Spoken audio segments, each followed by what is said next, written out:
Well, hey there, everyone. Happy Thursday. Welcome to So What, the Marketing Analytics and Insights live show. I'm Katie, joined by Chris and John. How's it going, guys? Good. Howdy ho, neighbor. On today's episode, we are talking about tools for competitive intelligence. What is competitive intelligence? The tools used to gather competitive intelligence data, and then, as always, what the heck to do with all this information. Um, and so, before we get into sort of the nuts and bolts of it, um, I don't know how you guys feel about it, but I feel like competitive intelligence is just another one of those terms that gets tossed around that doesn't have a whole lot of meaning, but it sounds really fancy. John, what do you think of when you hear competitive intelligence? Well, we have thought much about this. The Trust Insights patented competitive analysis digital footprint. We cover search and then peso. So that's, all SEO stuff. You can compare what you're doing to everybody else. And then Ginny Dietrich's patented model of paid, earned, social, and owned. You can measure on all those fronts too what your competitor is doing. So especially in mature industries where you have a number of competitors, to be able to see what everybody's doing on those fronts. And usually you'll find a place where you're coming up short that you need to improve your game and do a better job of. But that's pretty much the all-in-one easy done for you package that we put together, and that's the easy way I like to look at it. And if you want that, you can reach out to us at trustinsights.ai/contact and get John directly, and he will, surprise and delight you with all the different things that our digital customer footprint offers. So now that we've gotten that out of the way, when I hear the term competitive intelligence or marketing intelligence or data intelligence, I feel like it all really boils down to the same thing, which is having good data to make decisions from. And so it's just a matter of the context in which you're using it. So, Chris, what the heck in this context is competitive intelligence? See, I always think of it as spying on people. And there you have it. It is, in the sense it's open source intelligence gathering, right? So if you are familiar with open source intelligence, it's exactly the same thing. If you're not familiar with open source intelligence, that is a term used in the intelligence community for information that you can get readily without having to use covert methods, right? You don't have to, be wandering around in a trench coat and a fedora, hanging out in people's, at their facilities, diving to their dumpsters and things, or doing wiretaps or anything suspicious. It's all publicly available information, and it's open source intelligence has become really popular in the last 2 decades because of these lovely devices, and people documenting literally everything all the time are the perfect tools for sharing information. And then because people like to talk and post and share and tweet and all that stuff, there's so much information that's available to us to look at what competitors are doing. And so there's a huge raft of tools that are available. So I guess I would start, Katie, by asking, what's the purpose, right? What in the 5 Ps of competitive intelligence? What is the purpose of what we're trying to do? Well, and it really comes down to, it's not going to be the same purpose for everybody. So we were talking about this in our Slack group this morning, and that's trustinsights.ai/analytics for marketers. And it sounds like, rightly so, everyone has a different reason for wanting to understand what their competitors are doing. For us, I look at our competitors just to understand, the words and phrases and language that they're using as they're talking about their services and offerings, so that I can get a better understanding of what's resonating, and I'm not trying to reinvent the wheel. And so, if the term digital marketing support is the term, then I'm going to keep using digital marketing support because that's what every other competitor is using that we are theoretically losing business to. So that's how I use it.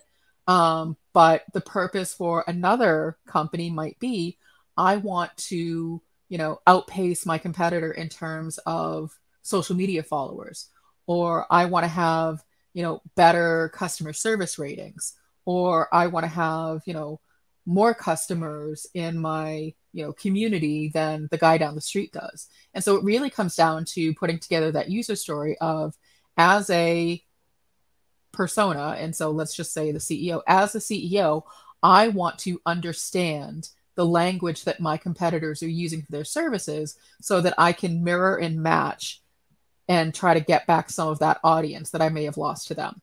Or as a CEO, I want to understand my competitors' organic social reach so that I can mirror and outpace what they're doing and capture some of their audience. Because really, when you're talking about competitors, you're talking about doing better than the guy next to you. Exactly. And so with competitive intelligence tools, one of the things we have to think about is what level of visibility we have. So if we think about your traditional sales funnel, your sales and marketing funnel, awareness, interest, consideration, evaluation, purchase, ownership, retention, loyalty, the usual customer journey.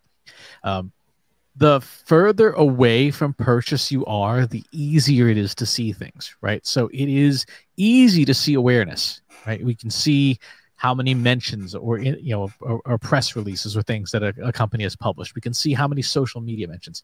It's much harder to see who's a lead, right? That's information that's kept locked away in people's CRM systems. It's difficult to see who has bought something. It's easier to see what a customer thinks of something, particularly in certain industries where there are review sites like G2 Crowd, for example, or Rotten Tomatoes, or any of the any industry's review sites. And it's easy to see what a company is hiring for because they desperately need people to say, like, hey, we're looking for these kinds of people, or hey, this is what it's like to work at this company. So if we think of the customer journey as sort of this long arc, that middle part is very hard to see, but the externalities are very easy to see. So I guess the question then becomes, when you're thinking about the 5 Ps of competitive intelligence, it's what do you have available in each of those places. So, for example, with people in competitive intelligence, it's who has the skills to do this sort of thing, who knows how to do comparative analysis. There's a whole slew of processes. There's a whole slew of technologies and tools, but ultimately, the performance, the outcome of competitive intelligence has got to be an action plan. Here's what we're looking for. Like, you want to know, Katie, how do we beat competitors at search? The outcome has got to be do these 5 things to do better than your competitor at search. Mm-hmm. Well, and it sounds like what you're saying, Chris, is, over the past few decades, the amount of data available has exponentially increased, and more platforms are being added regularly. And so before starting a competitive intelligence analysis, you really have to narrow down what your purpose is, because there's no shortage of tools. John, when you think about evaluating a competitor or a company, what's one of the first things that you do? Yeah, Ahrefs is always the go-to for me, just because I'm really interested in the web presence, and it gives you a couple things in one hit. You can kind of see what's their domain reputation, like how long has the company been around? Is the website a property that has been out there? What kind of content are they putting out there? And is it, getting traffic? And then are they doing any paid ads? You get it's not the be all end all, but it is a good one-stop shop to at least figure out who the players are. And or more importantly, I always joke about it as a bozo filter. You can, there's 4 or 5 companies that say they compete, but you go look on Ahrefs, so you're like, oh yeah, no, they've had 4 visitors in the last 3 months. Like, we don't need to worry about these people. And I think that that's a really smart approach, because you can't get a lot of that information just by looking at the person's website. They can say whatever they want on their website. They can say, I've won, 15,000 awards and I have all of these clients. Like, they're in control of that information. When you go to a tool like Ahrefs, they're not in control of that information.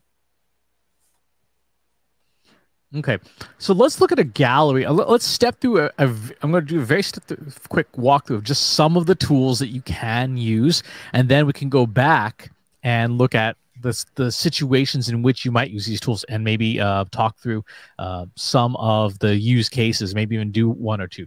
But let's do this. This is going to be rapid fire. So first one, Google search. It's Google BigQuery. the GDELT database. This is the comprehensive news database of news events throughout the world.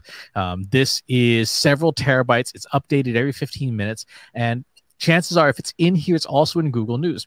The easiest way to search this database is, of course, by using the SQL terms. And you can see there's the number of actors that are involved. There's the scale or intensity of news events. There's URLs. So you can extract a lot of news data. That's a tool. That one is free to use. You do need to have a Google Cloud account for that. Next, as John mentioned, Ahrefs is one of the premier SEO tools. They have an enormously large crawling database, and you can do things like look at a very specific website. So let's look at what's a website we don't have access to. Let's do our friend Chris Brogan, because I don't have access to his website. And you can get a sense of the domain authority, the number of links that it has, the estimated amounts of traffic, things like that.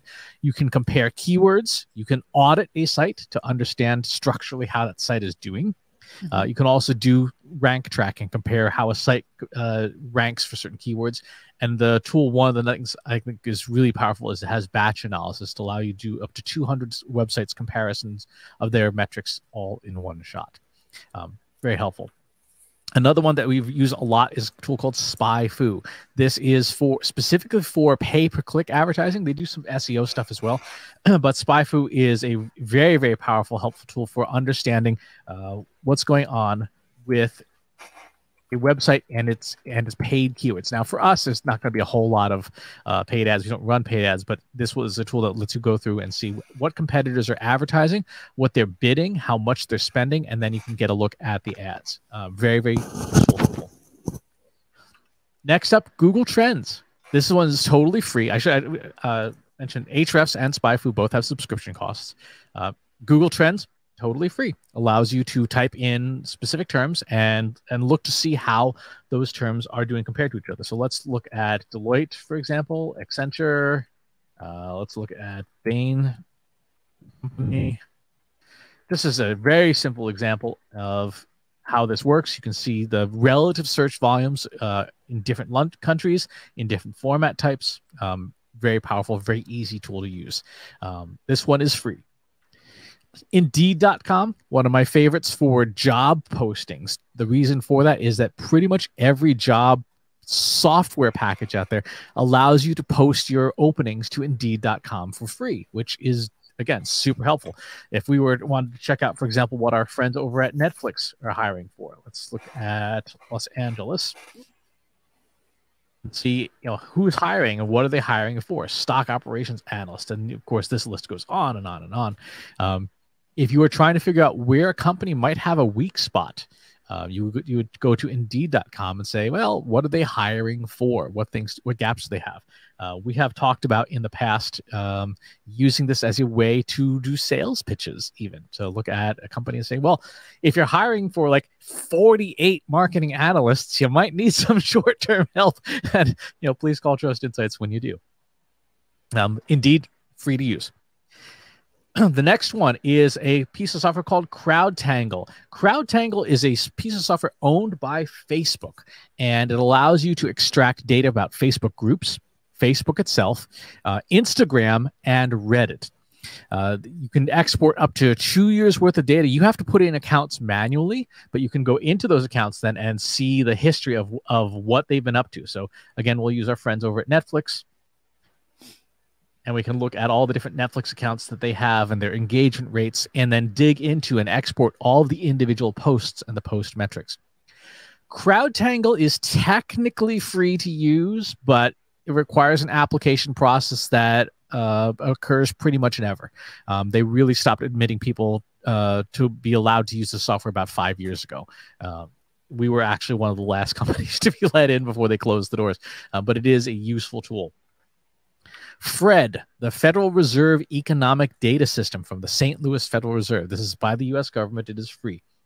Within here, there's a lot of good macroeconomic data about industries, as well as certain industries' specific data. So, for example, let's look at analytics.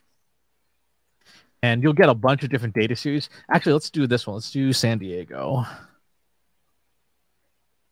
And you can look at things like real estate jobs, Indeed.com postings and stuff. So if you are, for example, in the real estate industry and you wanted to check out a market or how competitive a market was for real estate, this would be a great tool to use. And there's a gazillion and a half data series in here. So there's macroeconomic data that you need to use to understand how, not a specific competitor, but how competitive a space could be. This is a fabulous tool to use. The next one is, of course, the U.S. government's data.gov. And there are many of these types of services. The EU has one. Most nations have one of these data portals. That at least democratically elected nations seem to have these. And you can look at very specific things, and you can look at broad categories. So some things like named company names, they may or may not be in here, but you can definitely get, again, industry data, and it will help you understand film production. What data the government has available, and then how you could get that data and work with it. Up next, TalkWalker. TalkWalker is a paid service. They are one of our favorite social monitoring and I guess consumer intelligence tools. You put in your search terms in here, and you can look at let's take a look at different media types and the individuals, as well as information about the crowd. So, for example, I can look when I'm at the search term Netflix, I can look at news, newsletters, Twitter, YouTube, and so on and so forth, get a sense of the search volume or the social volume in terms of what's being said. Do word cloud analysis to see what the major themes are about this company and what people have to say about it. Look at some of the demographic data about who is talking about this company and in what formats, which can be very, very helpful. You can see here, for example, there's some professions, locations, ages, etc. And as I said, you can get the verbatims, which is the individual results. So TalkWalker is it's a paid product, but highly recommend it if you want to be doing anything with news, social content, and social video.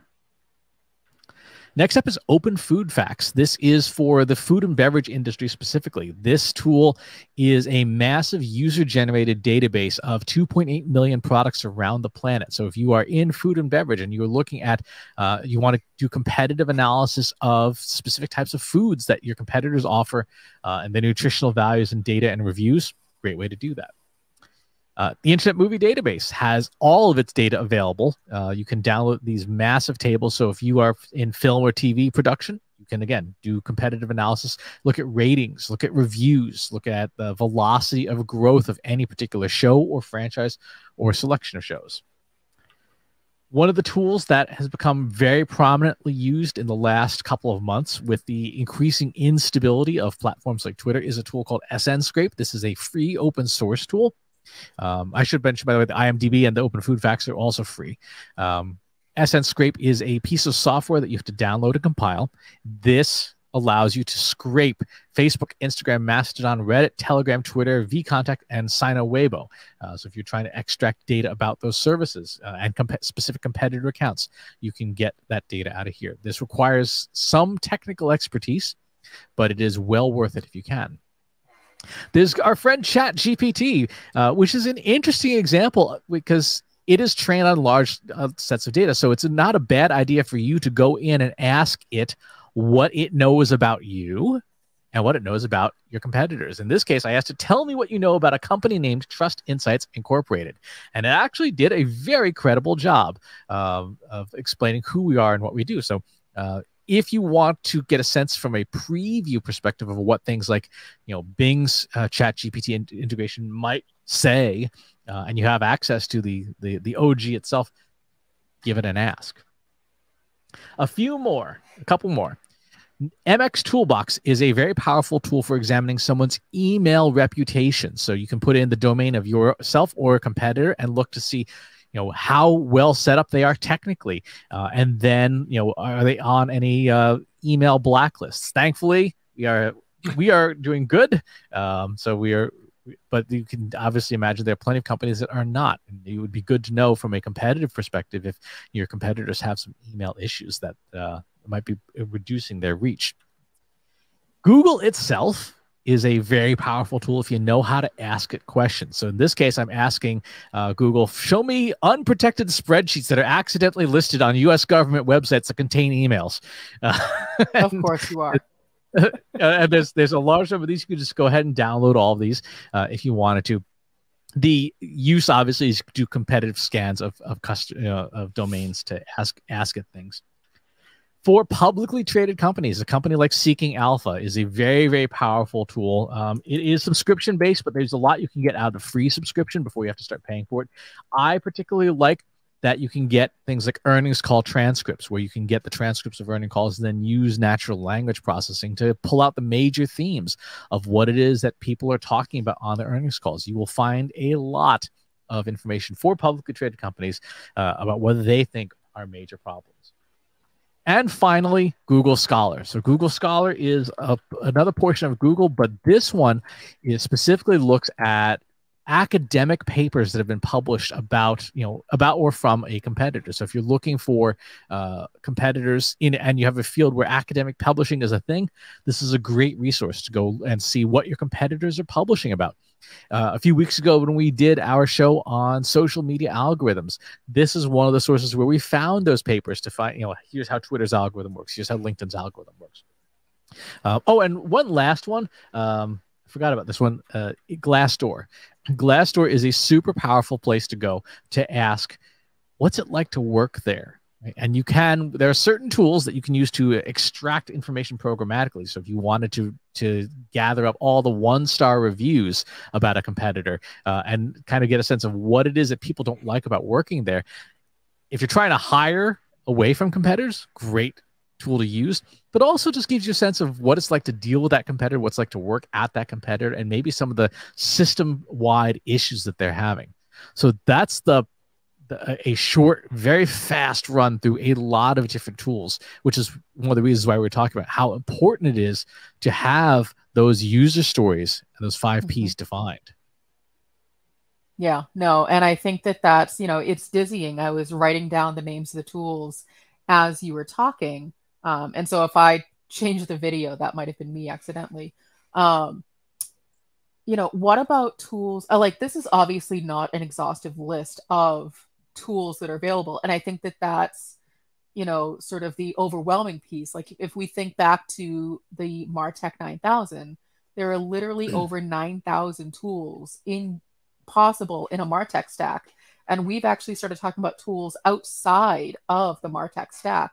So add those tools from different industries on top of the 9,000 plus tools, and, focusing your purpose first is, number one. And so that goes back to that user story of, as a persona, I want to sow that.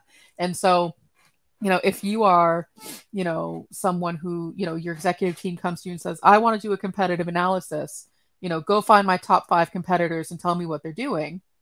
Well, we just in 15 minutes covered 1, 2, 3, 4, 5, 6, 7, 8, 9, 10, 11, 12, 13, 14, 15, 16, 17 different possible tools. And that's not even scratching the surface of how many are available. And so you're probably going to be like me, and your eyes are struggling to focus because so much information just came at you that your brain is like, okay, I'm done. I'm overwhelmed. I'm good. Chris, what about tools like Screaming Frog or Scrutiny? Are those tools that you could use for competitive analysis as well? Absolutely. So Scrutiny is one of my favorites. Scrutiny allows you to crawl someone's website and extract all of the information on it. So this is a tool that I have used very, very recently, actually, as part of the whole Save Warrior Nun campaign to find Twitter handles of people. But you can, if there are links on a site, you can scrape that site. I recommend you do it with a VPN, and then you can get a full digest of everything that site links to. And you can even do things like build your own network graph to understand, okay, here's how, what the most important pages are. Here's how pages link to each other. You can find files that maybe that the people on that site don't know are publicly available that really shouldn't be. So there's all sorts of different ways that you can look at someone's website. You can do an SEO assessment of some of the basics. How well optimized is this site? I don't know. John, is your head spinning yet? Yeah, no, it's, there's a huge, gigantic array of options, and so it's just a matter of kind of where do you want to go? What do you want to dig into? But yeah, there's no shortage of stuff. And it is, I hadn't thought about it in the terms that Chris had put it, how, yeah, pre-internet, like you had to go bang on the door or get your janitor costume on and go through the trash cans. There was no other way to do this. And now there's data just kind of spilling over that people have forgotten about. I was unaware of the whole IMDb database. I didn't realize you could just go grab that whole thing. That's insane to me. I can't believe they don't charge for that, but I guess you can defend it against bias if you say, hey, it's out there and everybody can look at it and verify, here you go. Yep. There's the IMDb database, and there's any place that someone's got an API, there's probably data available. I mean, that's one of the I guess more sophisticated hacks of competitive intelligence is if a company has got an API and it's open to the public, meaning you don't have to do anything unsavory to get access to it, send in a developer's application and see what you're allowed to get out of it. And sometimes it's a lot more than they think because they're not thinking about, well, how would a competitor use this data against me? Well, and I think that's, you didn't say it explicitly, but this is sort of the important piece to know is that just because the data is available doesn't mean that you can use it. And so you have to have some level of data analysis skill, maybe some level of coding. So when you were showing sites like Fred and data.gov and Indeed and IMDb and Open Food Source, if you're extracting data from those sources, you have to know what to do with it once you get it. And oftentimes you're not getting it immediately in this nice, clean, pristine, usable form with really nice labels and no anomalies in the data. Like, you have to clean the data. And a lot of times, I know with a lot of data.gov and other government sites, there's a corresponding data dictionary, and you have to try to piece it together. And so just because it's available doesn't mean it's instantly out of the box usable, which is why some of these other services like Ahrefs and SpyFu and TalkWalker and Scrutiny and Screaming Frog cost money because someone has done the work to clean up and present the data to you. Exactly. This, for example, is what you get out of SN Scrape. SN Scrape gives you what is called JSON-L files, which is just a long text file in JSON markup language of Twitter data. If you are not accustomed to processing this kind of data, this is really not going to be helpful. And that is one of the great challenges of this. The absolute worst, the champion of impossible to use data is US government data. So you can get, for example, all the data about every single political campaign and who's donating down to the dollar by person from the Federal Election Commission. It comes in a format that was probably in use in 1975 with someone's mainframe. Like, it is one of the worst, most painful data sources to use. Super valuable, hard to use. And so there are actually companies that charge political campaigns like $1,500 a month just to get access to data that's freely available because it's such a pain in the butt to work with the Federal Elections Commission data. I have often thought of opening up a cottage business on the side where you can just, people can access the data at like a discount. Like, here, get the Trust Insights, $500 a month data, exactly the same as those other services, but it's 2/3 less because we're competent at coding. Well, if you're interested in that, contact John Wall. He'll set you up. But it's actually, that's a really good point. When in a past life, when I was working more in the public health, mental health, substance abuse space, a lot of times we'd be looking at those government, data sets of the self-report. I was going to say I'm hard pressed to remember any of what they were at the moment, but they would come out in really unusable forms. And so you're talking about data that was already at, a 2-year lag. And then you finally get this data that you and your stakeholders have been waiting for, and it's messy and unusable.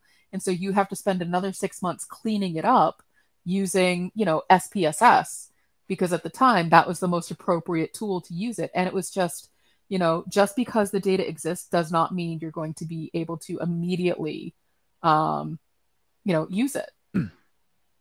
Exactly. So, for example, one of the systems that we use a ton is called IPUMS from the University of Minnesota, which is it's a public free system. You do have to register, log in, and provide academic or business credentials, but it then allows you to deal with data from the U.S. government, from the Census Bureau, because the Census Bureau's data is even less usable. And so this one at least allows you to go through and choose your different data types that you want, and then you get data exports from them in SAS, SPSS, or R formats, and then you can export that data and process it. But this is a tool that I've used. This is not for competitive intelligence, but this is just general data, and if this didn't exist, the Census Bureau data would be almost unusable because, again, it's built for 1975.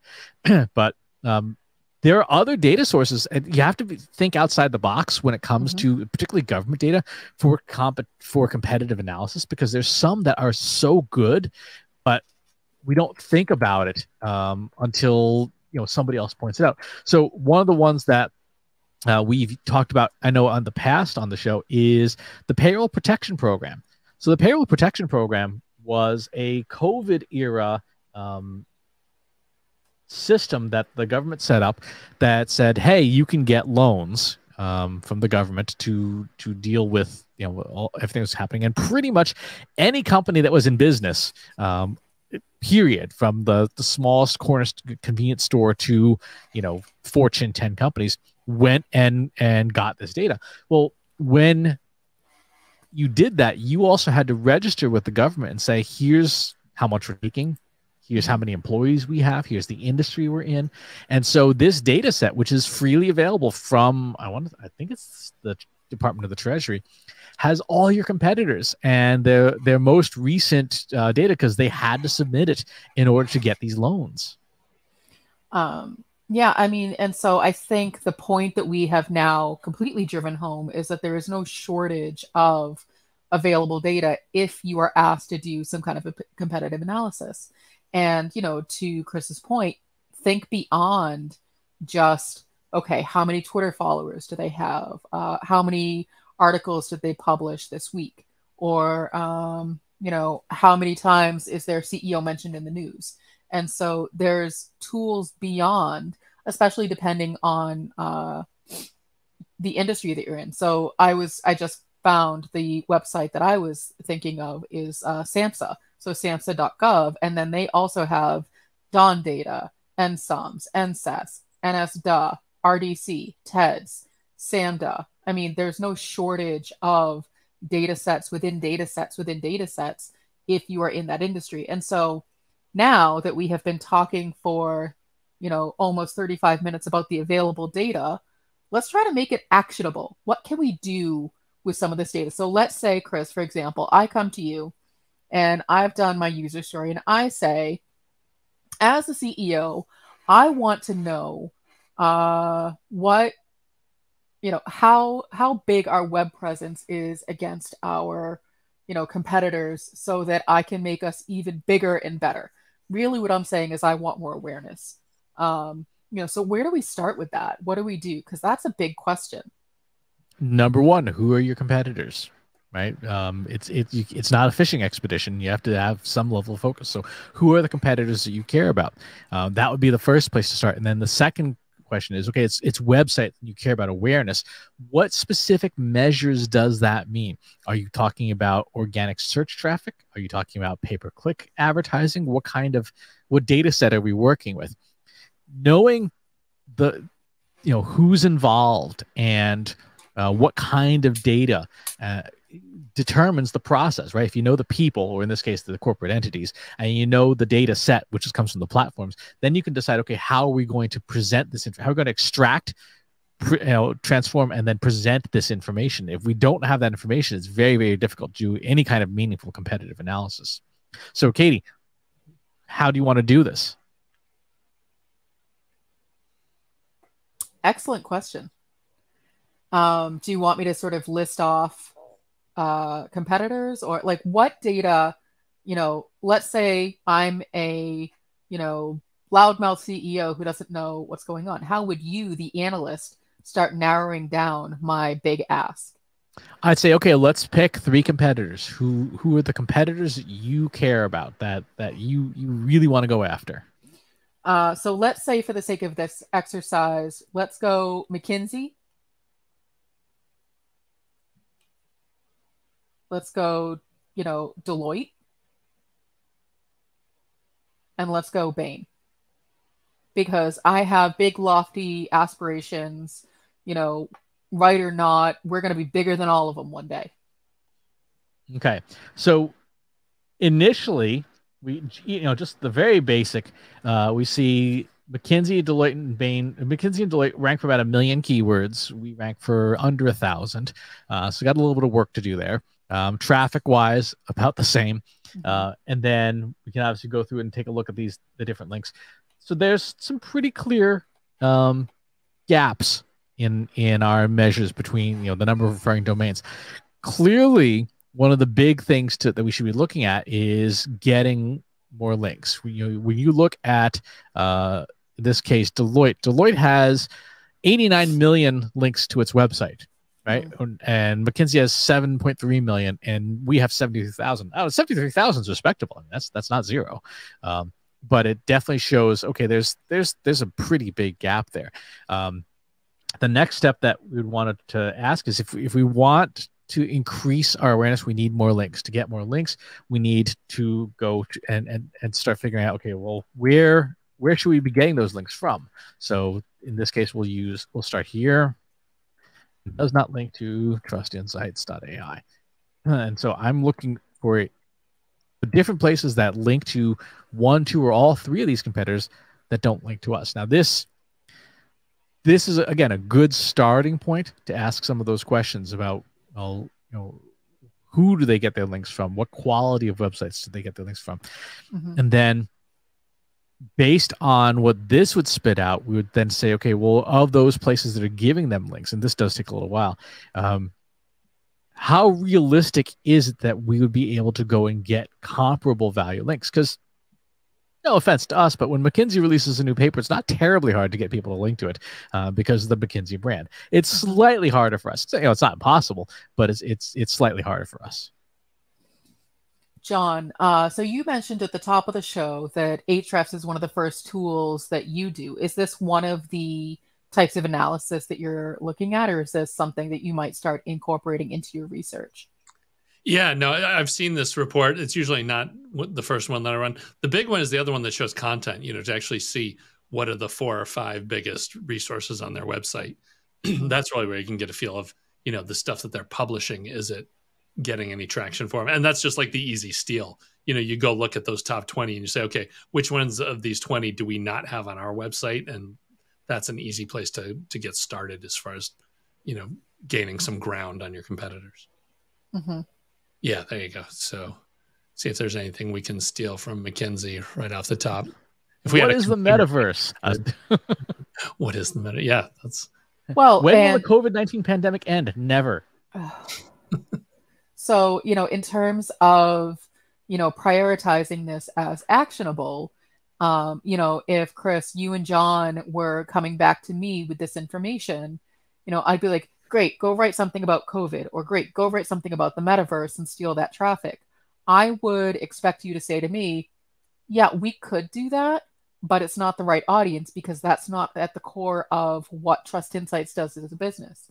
And so just because you're seeing this information doesn't necessarily mean it's the right information. And so, you may get, into this and like, what is blockchain something? I can't read what that says, but what is blockchain?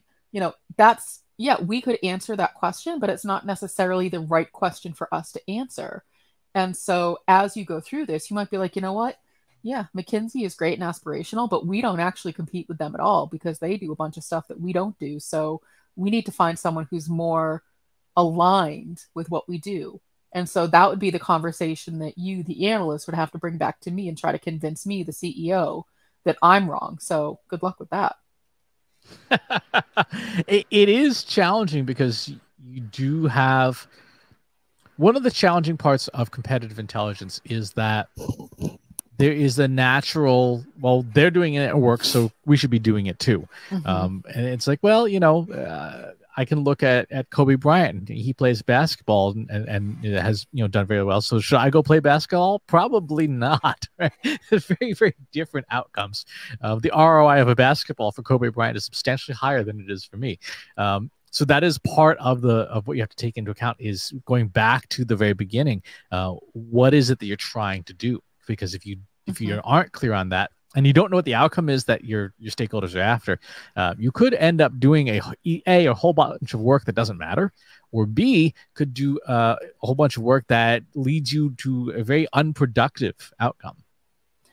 Well, and so even ahead of doing the competitive intelligence analysis, you really need to challenge yourself to make sure you have the right list of competitors. I know for us, we've gone through this exercise a few times, and I would say, I'm saying sort of like tongue in cheek, depending on how we feel that day, our list of competitors changes, because, we might decide one day, we're really going to double down on data science. Who's in that space? Or, digital marketing is the right place for us to be, hanging our hat. So who's in that space? Or let's just look at general consulting. And so, first and foremost, you need to know who you are as a business and what it is that you want to be known for. And then you need to be selective about your competitors. We were joking about this again in our analytics group, Analytics for Marketers, our Slack group earlier, our community, that there are some companies that don't believe they have competitors at all. John, you have your 2 cents on that? Yeah, we were just talking earlier about, if you don't think you have competitors, then your competition is apathy, right? You need to set out and become do the missionary sale, which is worse than having competitors. Yeah. The general argument is, if you have no competitors, then the market doesn't value what you do. Mm-hmm. And so I think, what we're trying to come back to in terms of what do I do with all this information? Like anything, you have to do your requirements up front to understand what's the question I'm trying to answer. And so, Chris, we've worked with clients who their sole focus was getting more Twitter followers than their competitor. But that was a very clear purpose statement. As the CEO, I want to have more Twitter followers than my direct competitor. Great. There was no ambiguity in terms of what the ask was, or where you should be spending your time, or what the outcome was going to be. You had to have more Twitter followers than the guy who's sitting next to you, period. Done. As goofy as we think it is, it's very straightforward. It's when you start to get into those vague, how can we overtake McKinsey? Well, what does that mean? Do we want more money? Do we want more of a digital footprint? Do we want to steal other team members? Like, we have to be a little bit more specific. And so in terms of competitive intelligence, that's 100% where you should start. Exactly. All right. So any other final thoughts on competitive analysis before we roll out this week?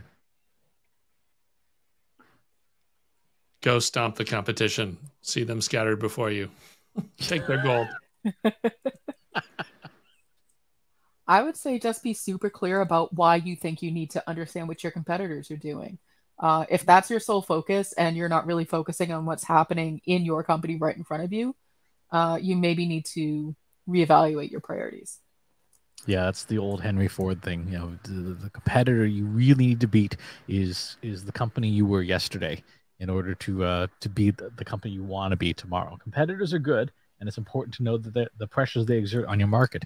But if you're going to spend, if you have 100 points of effort to spend like 95 of them on making yourself a better company to do business with, because in the long run, that is the most sustainable tactic. Mm-hmm. Thanks for tuning in, folks, and we will talk to you next time. Thanks for watching today. Be sure to subscribe to our show wherever you're watching it. For more resources and to learn more, check out the Trust Insights podcast at trustinsights.ai/TI podcast and a weekly email newsletter at trustinsights.ai/newsletter. Got questions about what you saw in today's episode? Join our free Analytics for Marketers Slack group at trustinsights.ai/analytics for marketers. See you next time.